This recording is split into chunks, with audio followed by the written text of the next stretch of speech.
John Coon, Sports Exchange. Yeah. There was a stretch spanning the end of the first half and the start of the second half where you guys held Vanderbilt without a field goal for about 9 minutes.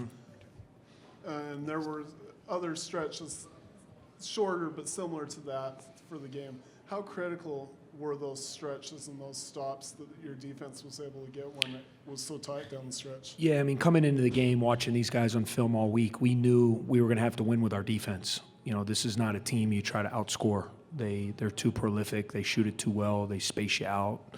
They get their three-point game going. And it's such a difficult matchup because very rarely during the year do you play against someone like Cornette. You know, he's 7'1", but he's a three-point shooter. He's out on the floor.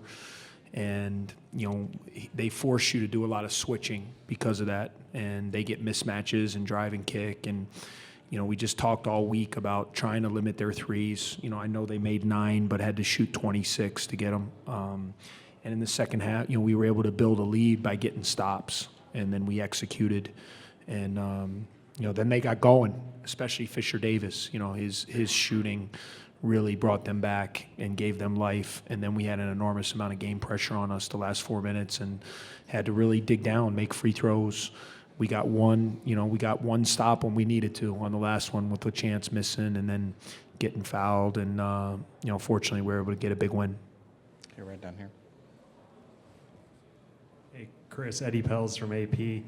It's a win, and I know, but with the way it ended with the weird foul, I mean, as a coach, you know, what's going through your mind? Yeah, I mean, I'm sure. I mean, Bryce will be able to talk. It was an honest mistake. I mean, Fisher, he's such a good player. He probably saw the scoreboard and thought they were down 1 instead of being up 1. And you know, you feel for players, especially the kind of game he had. He was tremendous today, and you know, certainly I was surprised because we were trying to set it up something for Bryant to attack the basket, and when they grabbed him in the backcourt and I knew we were in the penalty, I felt better, especially knowing who I had going to the line, our guy. So I feel badly for Fisher Davis. It's an honest mistake. It happens all the time, and you just feel for players when those kind of things happen.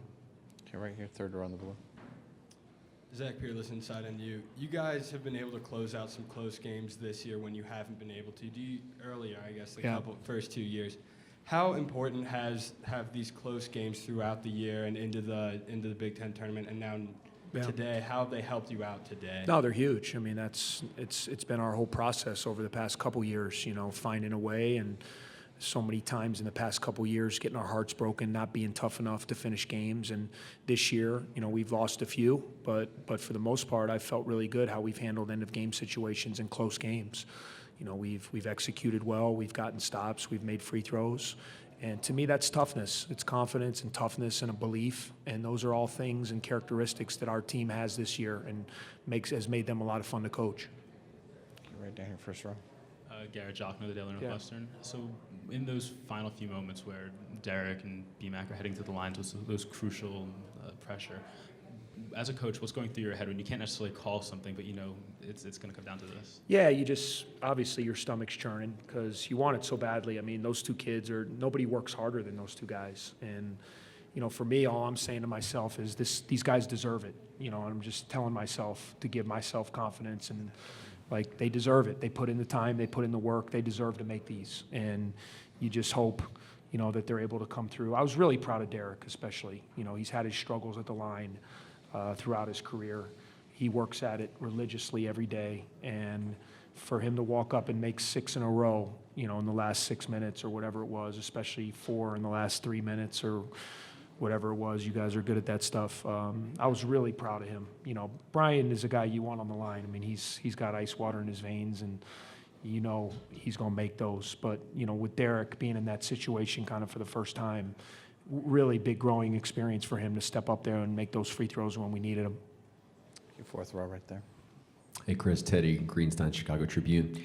You've had a few highs now this season. How would you compare Sunday, the watch party, to this? I mean, the watch party was a day we'll never forget because that was history, you know, so that's a moment that'll live with me and us forever because that was doing something that's never been done. But I guess winning today is something that's never been done too.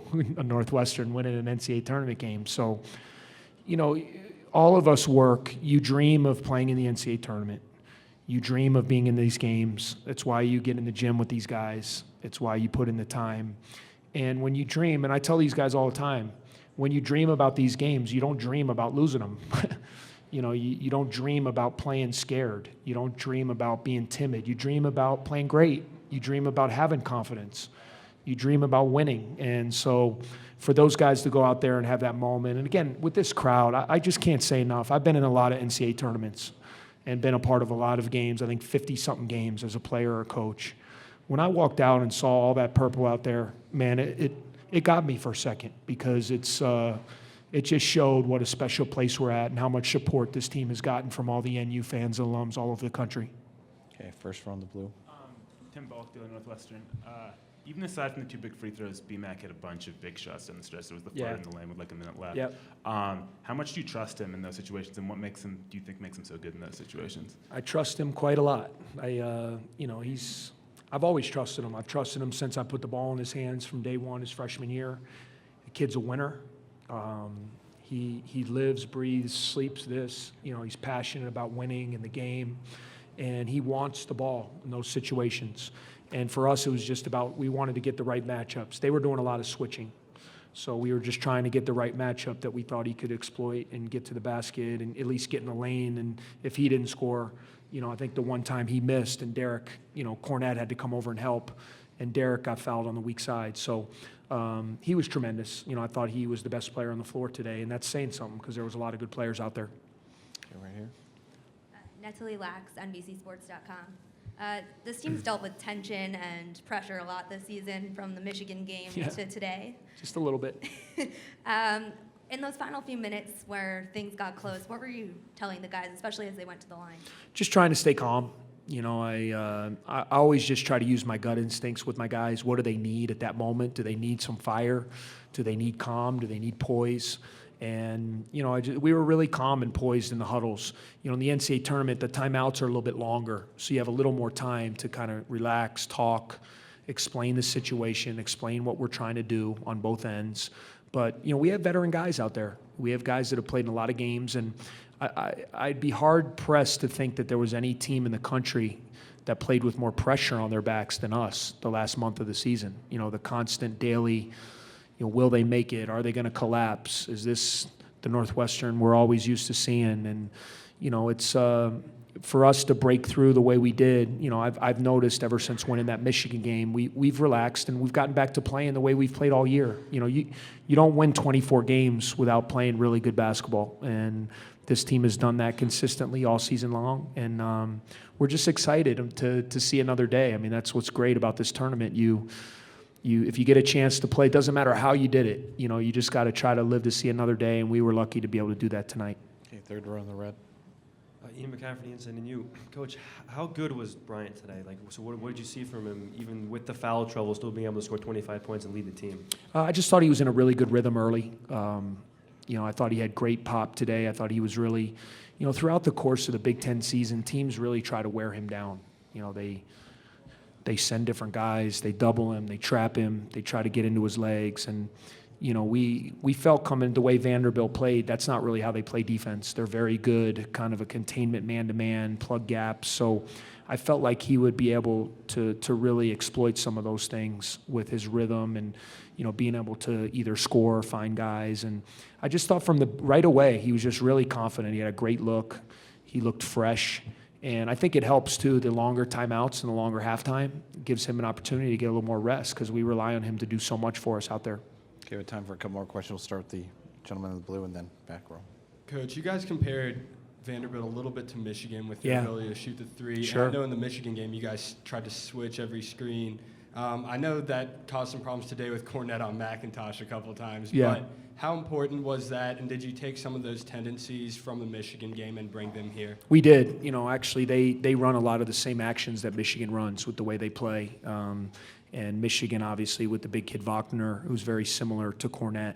We just felt like the best thing to do. We had to eliminate his pick and pops. You know, that's his bread and butter. And if you don't switch, he's going to pick and pop. So we didn't want to switch everything. We wanted to try to get through But our philosophy was anytime that guard got screened at all, we wanted to break it off and switch. And we were going to live with some post-ups if we could do a good job of taking away his pick and pop threes. We just thought that was such a big key to the game. Hey, Dan? Chris, you talked about those guys playing kind of a contained defense. Did they surprise you when they ran at Derek every time he touched No, it? we actually knew. They do a great job of that, and we practiced against it. And sometimes, though, it's hard to simulate in practice. They're really good at it, and I thought our spacing was good. But they did a great job. They got length, and they deflected and turned us over quite a few times in those double teams. And so we knew they were going to do it. We just didn't do a very good job of executing. It shows how good they are at that and how well they teach that and execute in the game. Any more questions for Coach Collins? Okay, Coach. All right, thank you, guys. Thank you. Congratulations. We'll see you Thanks. tomorrow. See you.